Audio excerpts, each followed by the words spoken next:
The wind howled through the narrow cracks of Elijah Turner's small home like a voice trying to be heard.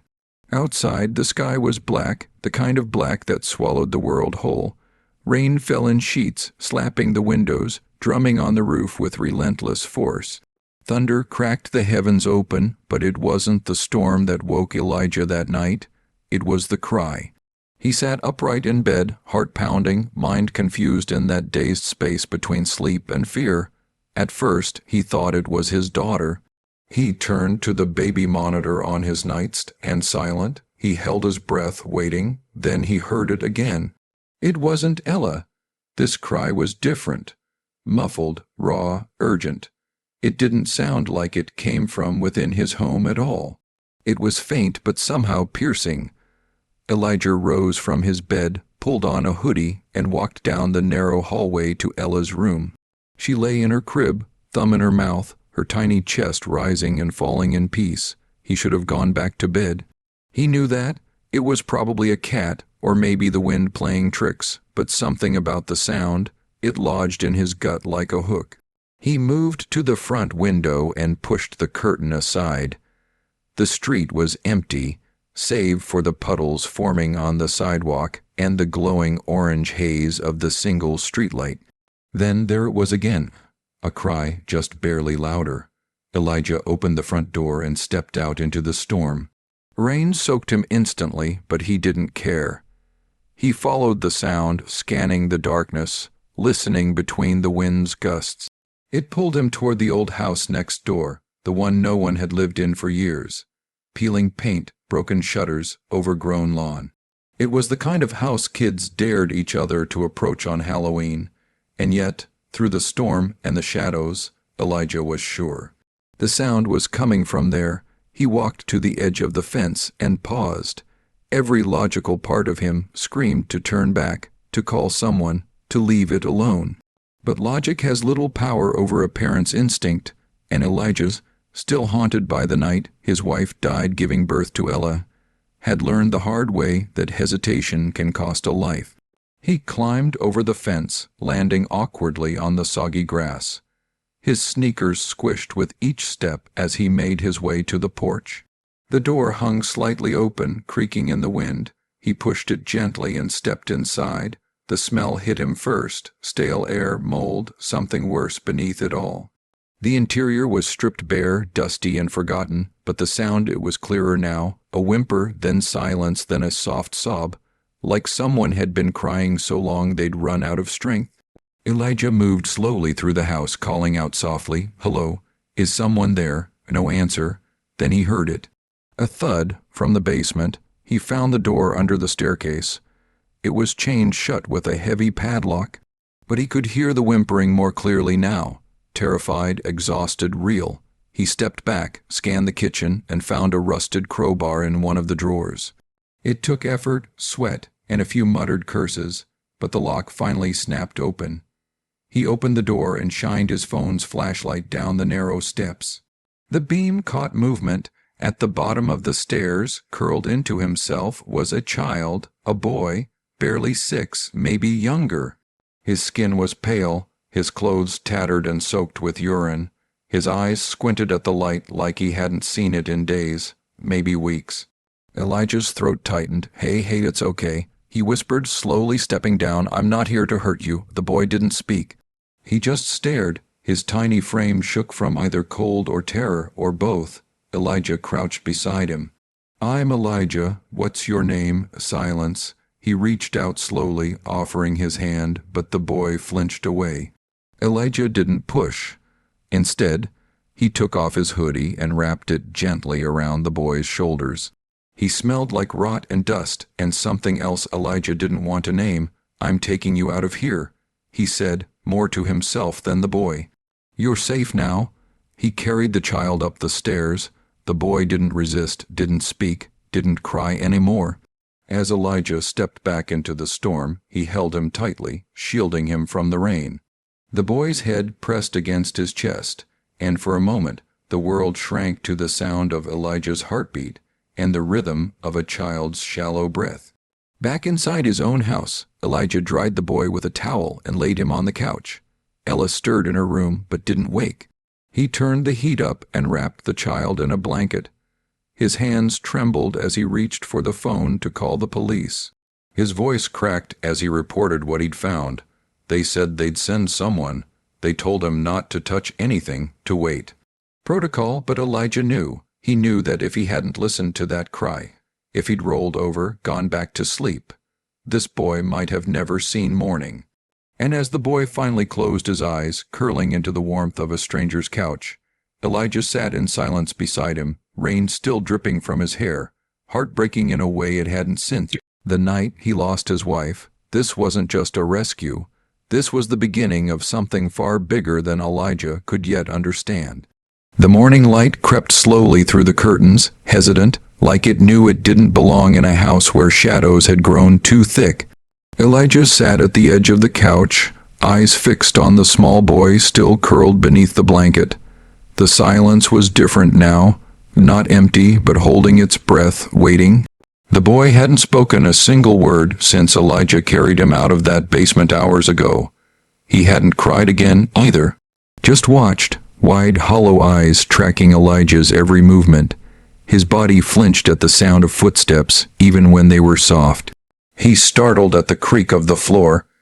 He didn't ask for food, didn't ask to leave, didn't ask anything. Elijah had made him scrambled eggs and toast. It sat untouched on a plate at the coffee table. The boy had looked at it like it was a trick. Like he didn't believe it was real. That hurt more than Elijah expected. Ella's soft giggle echoed from her crib down the hallway, a sharp contrast to the stillness in the living room. Elijah glanced at the clock. The police still hadn't come. He'd called them hours ago, twice. They said someone was on their way. They lied. He picked up his phone again, but before he could dial, a sound caught his attention. A faint noise, barely a whisper. He turned. The boy had stood up. He was staring out the window, his small hands gripping the edge of the curtain. Elijah watched him carefully, unsure whether to speak. The boy didn't look back, but then softly, like a question rather than a statement, he whispered, "He's gonna come back." Elijah felt a chill crawl up his spine. "Who?" he asked gently. The boy didn't answer. He just pulled the curtain tighter, as if trying to shield himself from whatever, or whoever, he feared. Elijah knelt beside him, keeping his voice calm. "You're safe here, I promise. No one's going to hurt you." The boy turned then, slowly. "You don't know him." Before Elijah could ask more, a knock thundered against the front door. The boy jumped and bolted behind the couch. Elijah stood, heart racing, and opened the door to two officers in dark uniforms. "Mr. Turner," the taller one asked. "Yes, he's here. He needs help." They entered the home without asking, their eyes sweeping the room. One of them spotted the boy, still crouched behind the couch, his eyes wide with fear. The other officer walked toward him slowly, voice low and rehearsed. "Hey there, buddy. My name's Officer Daniels. You're not in trouble, okay? We're just here to help." The boy didn't move. Elijah stepped in. "He's not ready. He's been through something. I don't even know what, but it's bad." The officer nodded, reaching for his radio. "We'll have child services come get him. They'll know what to do." Elijah's stomach twisted. "Wait, you're just taking him away. Where? What's going to happen to him?" Officer Daniels didn't meet his eyes. "That's not our call. He's not your child, Mr. Turner. I found him locked in a basement." Elijah snapped. "Starving, scared. What if whoever did that to him tries to find him? What if he's sent back to—" "He won't be." The officer interrupted, voice cool. "We have procedures, a temporary foster placement, an investigation. If there's a parent or guardian on record, we'll track them down." Elijah laughed bitterly. "And if the guardian is the one who hurt him?" Neither officer answered. The boy still hadn't moved. His tiny hands were shaking. Elijah looked at him, then back at the officers. Something in him broke. "You can't just take him," he said, his voice firmer now. "You didn't see what I saw. You didn't carry him out of that basement. You don't know the smell down there, the fear in his eyes. He needs more than a file number and a caseworker." "You're not a legal guardian," Daniels reminded him. "Then make me one." Elijah said, "I'll go through whatever I have to, but he's not going back into the dark. Not while I'm breathing." The officers exchanged a look.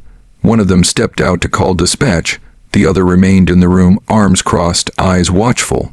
A few minutes later, a white sedan pulled up.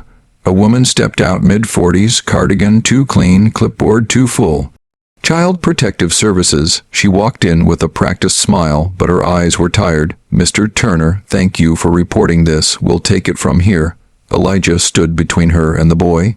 No, not yet. She blinked. Excuse me. He trusts me. That's all he has right now. One thread holding him together. If you cut that too soon, he'll shut down. Her tone remained professional but firm. Mr. Turner, I appreciate your concern, but we've dealt with hundreds of these cases. We have trained foster homes. He gestured to the boy behind him. Look at him. Do you really think he's just another case? She didn't answer right away. Then she crouched and called softly, Sweetheart, my name's Andrea. I'm here to help. The boy didn't move. Didn't blink. Elijah turned to her. Let me keep him just until the process starts, just until you know he's safe. Andrea hesitated. It's not that simple. Neither is trauma. There was a long pause, then a quiet exhale. She made a note on her clipboard and stood. I'll talk to my supervisor. As the professionals argued bureaucracy, Elijah sat back down on the couch. The boy crawled beside him, wordless, and leaned against his arm. That small movement, a child choosing to trust a stranger over the system, spoke louder than anything said that morning. And in that moment, Elijah knew he was already in too deep. ChatGPT said. The next morning brought no calm, only a muted tension that clung to the walls like fog. Elijah had barely slept. Every time he closed his eyes, he saw that basement again, the cold floor, the chain on the door, the way the boy's body trembled without sound, and every time he opened his eyes, he saw the child curled on his couch, still too quiet, too still for someone so young. He had learned the boy's name, Caleb, whispered once, barely audible, as if it hurt to say aloud. He hadn't said much else, but that single word had cracked open a door. Elijah clung to it like it was a lifeline. After a long, tense call the night before, CPS had agreed to let Caleb stay with Elijah temporarily, pending evaluation. They said a social worker would visit within 48 hours and that there'd be a review process to determine whether Elijah was a fit temporary guardian. But none of that reassured him. He'd dealt with systems before. Systems didn't care about urgency, they cared about policy. And policy had a way of forgetting the human being in the center of it all. By midday, Elijah had made 3 phone calls. The police wouldn't tell him anything. The investigation is ongoing, they said. CPS had no updates either. No known family for Caleb, no record of school enrollment, no history in the foster care system. He was a ghost, just a child who had fallen through every possible crack. The 4th call he made was to a lawyer. I just want to protect him, Elijah said, pacing his living room while Caleb sat in silence nearby, thumbing the edge of a blanket. I don't want custody or anything, at least not yet. I need to know what my rights are right now. The lawyer had been sympathetic but blunt. You don't have any, Mr. Turner. You're not a relative. You're not licensed. And even if CPS let you keep him for a few days, they can remove him at any moment if they decide it's in his best interest. What if it's not? Elijah asked, voice rising. What if the system doesn't actually know what's best? There was a pause. Then the lawyer replied, then you'll have to fight like hell, but don't expect it to be easy. Elijah hung up and sank into the chair beside Caleb. He felt powerless, like he'd pulled the boy from one kind of darkness only to hand him over to another, one cloaked in paperwork and rules and a cold kind of order that didn't understand pain. He glanced at Caleb, who was now staring blankly at the TV Elijah had turned on hours ago. He wasn't watching it, just using the movement and sound as a kind of shield. You hungry? Elijah asked softly. Caleb gave a faint shrug. Elijah stood and headed to the kitchen. He made peanut butter sandwiches, simple, comforting, something a kid might actually eat. When he returned, he set a plate in front of Caleb, who looked at it, then at Elijah, then slowly reached for the sandwich. He took one bite, then another, then stopped. Elijah sat down again, careful not to hover. I'm not going to ask you anything you don't want to talk about, he said gently. But I want you to know I believe you, about whoever hurt you. You don't have to be scared anymore. Caleb's eyes didn't move from the plate.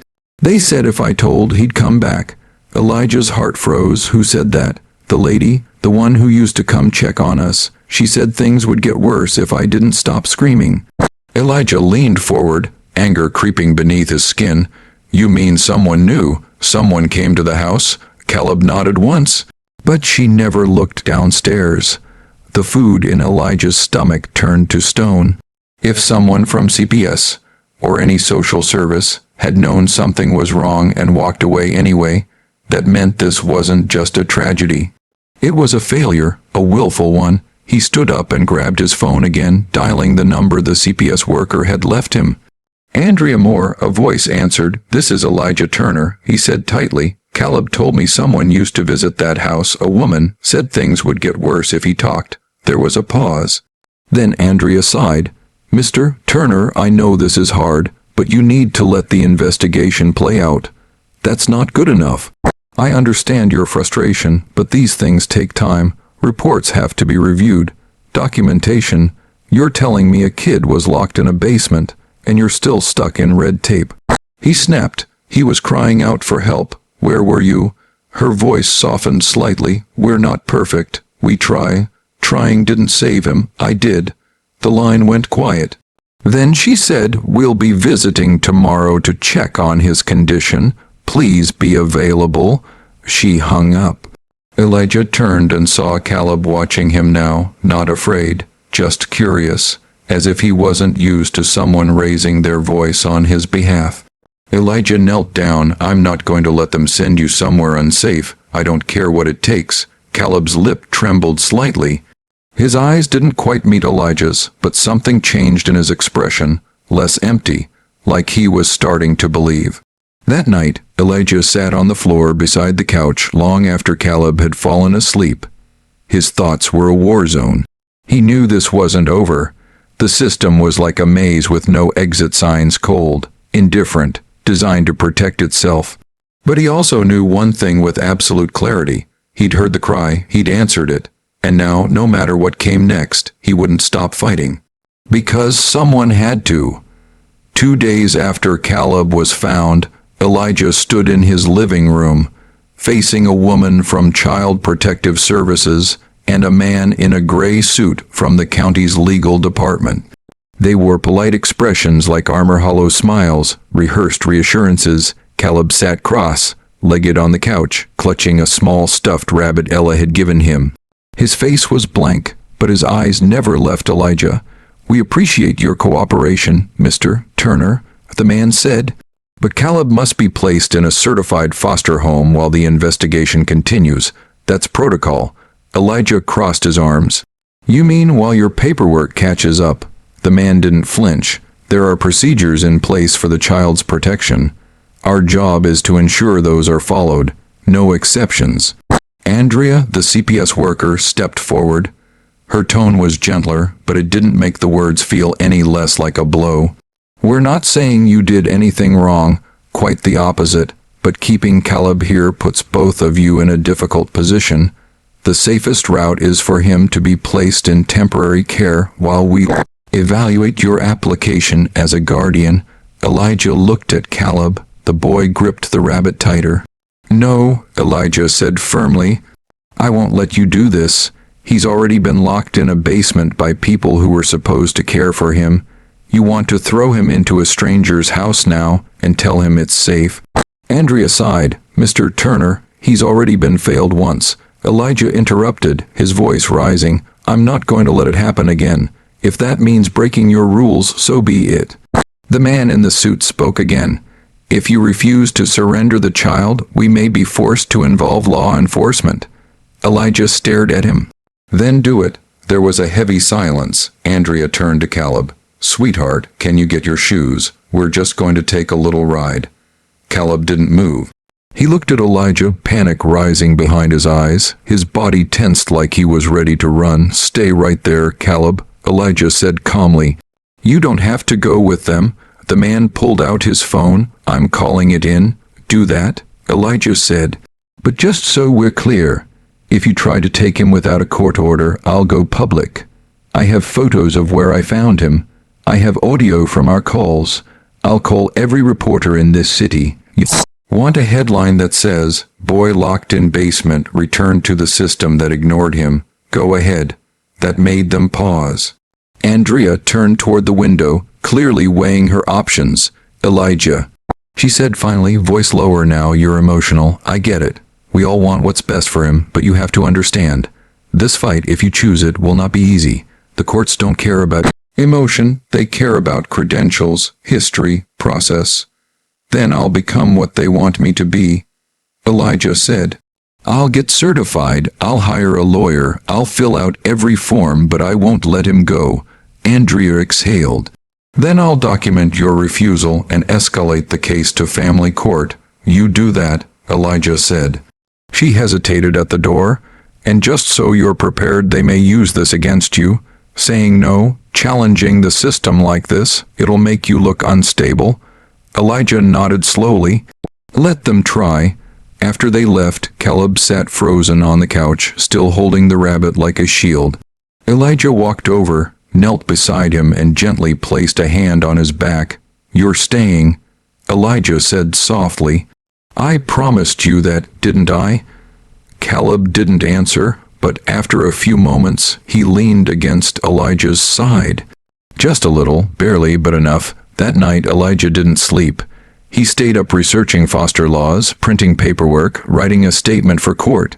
Every time his eyes burned with exhaustion, he looked down the hallway to where Caleb and Ella slept. That gave him strength. The next day, the first media email went out. By the end of the week, the story had made the rounds online. Local father defies CPS to protect abused child. Photos of Caleb's bruises were blurred but haunting.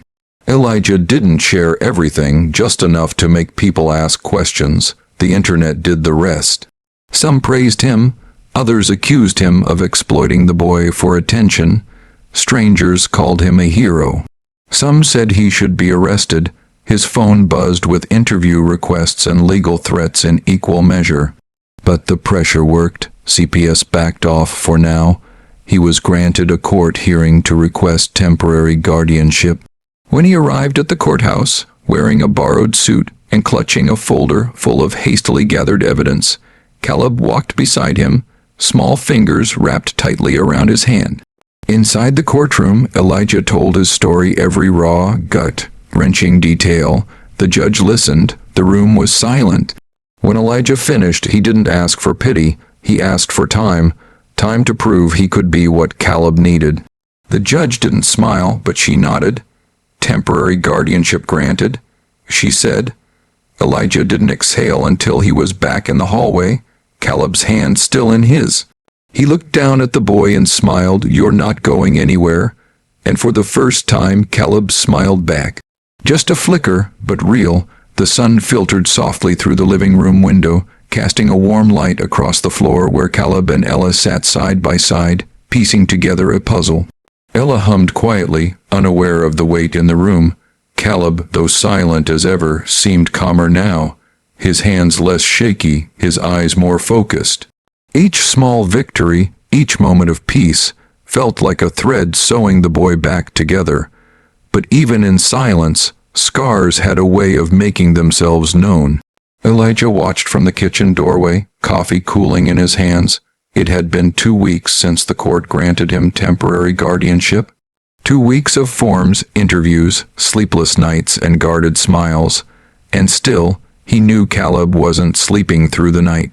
Most mornings, Elijah found him sitting on the floor by his bedroom window, awake long before sunrise, staring into the quiet. No nightmares, no cries, just silence, and that scared Elijah more than any scream. That afternoon, Elijah and Caleb sat in the backyard. Ella napped inside, her baby monitor resting on the porch rail. It was quiet, the air warm with the first breath of spring. Elijah gently tossed a tennis ball between his hands. "I used to sit like this when I was your age," he said. Back when I didn't want to be inside, back when things were hard, Caleb looked at him but said nothing. I know I don't talk about it much, Elijah continued, his voice steady, but I didn't grow up in a great place either. My dad was mean, real mean. He'd hit first, then ask questions later. Caleb's eyes dropped to the ground. Elijah waited, then added, I used to hide under my bed, sometimes in the closet, anywhere I thought he wouldn't find me, but he always did. Still no reply. I used to tell myself, if I ever make it out of this house alive, I'll be the kind of dad who never lets his kids feel this way. He looked up at the sky. And when Ella was born, I promised her, I said, you'll never know fear in your own home. He glanced at Caleb. And now I'm promising you the same thing. Caleb fidgeted with a blade of grass between his fingers. Then, quietly, he said, he locked me down there because I dropped his phone. Elijah's heart clenched. I didn't mean to, Caleb added. I just wanted to play the game, the one with the birds, angry birds. A child's mistake, and for that, the boy had been punished like an animal. Elijah forced his voice to stay calm. That wasn't your fault, Caleb. He said I was stupid. Caleb whispered, said I didn't deserve to eat. He told me I made Mom leave. Elijah's throat tightened. Did he hurt you before that? Caleb nodded slowly. Did anyone ever try to help you? Another pause. Then Miss Talia, she came once. She saw the bruises, I think, but he said I fell off the bike and she didn't say anything. Elijah swallowed a surge of rage. He pictured this Miss Talia, some overworked, undertrained caseworker, maybe too scared or too jaded to ask the right questions. One person could have changed everything. One voice could have saved Caleb from months, maybe years of pain. He placed the tennis ball between them. You didn't deserve any of that, Caleb, not then, not ever. Caleb's voice came out like a whisper torn in two. I thought I was bad, for a long time. I thought maybe if I was better, he'd let me out sooner. Elijah blinked back tears. He hated crying in front of people, always had, but this time he let them come. You're not bad, he said. You're brave, you're here, that's how I know you're strong. Caleb didn't respond right away, but slowly he reached out and picked up the tennis ball. He didn't throw it, just held it. That night, Caleb came to Elijah's room, no sound, just the quiet shuffle of footsteps on carpet. Elijah turned in bed and saw him standing in the doorway, holding the blanket from the couch. Can I sleep here? He asked, barely above a breath. Elijah lifted the blanket on the other side of the bed without a word. Caleb climbed in and lay still, staring at the ceiling. After a few minutes, he whispered, sometimes I still feel like I'm in there, even when I'm not. Elijah rested a hand lightly on the boy's back. I know, I feel that way sometimes too. A pause from your dad. Yeah, Elijah said softly. Even now, sometimes I still hear his voice in my head, saying I'll never be good enough, but I don't listen to it anymore. Caleb turned toward him. How do you stop hearing it? You put better voices around you, Elijah said, people who tell you the truth, that you matter, that you're safe. Another silence. Then Caleb murmured, you're one of those voices. Elijah didn't speak. He just nodded, the lump in his throat too big to swallow. That night, they both slept. For the first time in a long time, the past hadn't let go of them, not yet. But together, they were learning to live beyond it, one scar at a time. The courthouse was colder than Elijah expected. Not in temperature, but in atmosphere. A sterile, humming silence broken only by the shuffle of papers and the hollow thump of lawyers' footsteps. He sat in the second row of the family courtroom, palms sweating despite the suit he had worn just once before during the temporary guardianship hearing weeks ago. But today was different. Today wasn't about a temporary order. Today it was about the truth. About whether a man without a badge or a license, just a heart that refused to look away, could hold onto the child he had saved. Caleb sat beside him in the small wooden chair, his hands wrapped tightly around the same worn stuffed rabbit. His legs dangled above the floor. He wasn't wearing fear today, only a quiet kind of alertness, like a child bracing for the sound of a slammed door. Across the room sat a lawyer representing Child Protective Services. Beside her, A clipboard rested neatly on a thick stack of case files, one of which had Caleb's name typed in sharp black ink. It was the first time Elijah had seen it printed anywhere officially, Caleb Everett. Somehow, seeing it there made it real in a way nothing else had. The judge entered, a woman in her 60s, with kind eyes and a posture that warned against wasting her time. She took her seat without looking at anyone in particular, then adjusted her glasses and glanced through the file. "Elijah Turner, you're requesting full custody of Caleb Everett?" she asked. "Yes, Your Honor," Elijah said, standing. His voice didn't shake. He'd practiced it too many times in the mirror. "You are not related to the child by blood or marriage. You are not a licensed foster parent, and yet you are requesting full legal and physical custody." "Yes," Elijah repeated. Because no one else showed up when he needed them, the judge raised an eyebrow. "The Department of Child Protective Services has noted concerns regarding the manner in which you initially removed the child from the property where he was found." The CPS lawyer stood. "Your Honor, while we acknowledge the child's removal from unsafe conditions, Mr. Turner acted outside of protocol. He did not inform law enforcement immediately and kept the child in his home prior to CPS approval. I called the police the night I found him," Elijah said, turning to the judge. "They didn't come for hours, and when they did, they hesitated. They wanted paperwork more than action. In the time they waited, Caleb could have been hurt again, or worse." The judge motioned for him to continue. "Go on." Elijah stepped forward. The courtroom faded around him.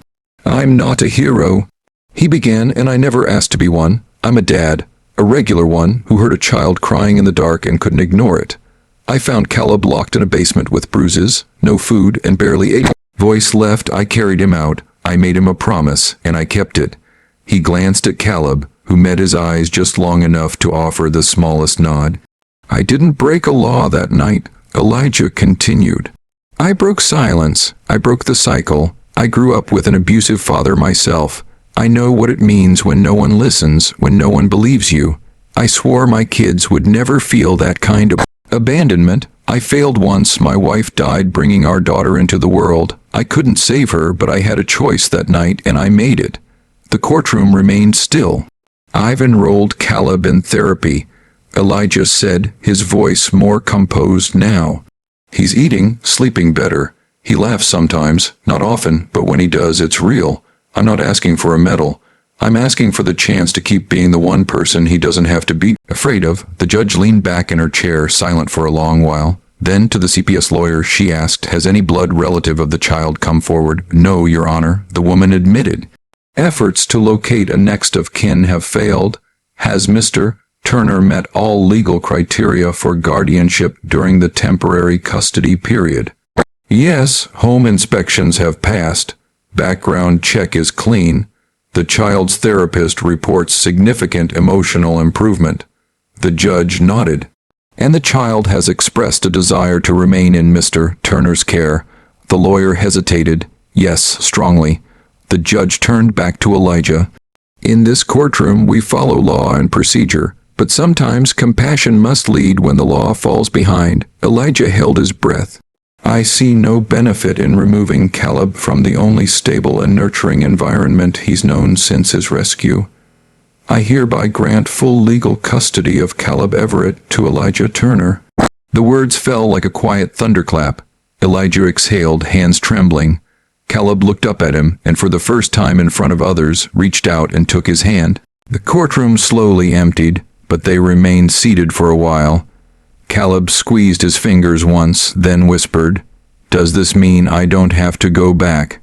Elijah knelt down, looking him in the eye. "No, buddy, you're home now." Later that evening, Elijah tucked Caleb into bed beside Ella's crib. The boy smiled, not a flicker this time, but a full one, brave and bright. It was a smile that said, "I believe you now. I believe this is real." And as Elijah turned out the light, he realized something profound. One cry in the night had led to all of this. One desperate cry, ignored by others, answered by a father with nothing but heart and conviction. And now that cry had become something new.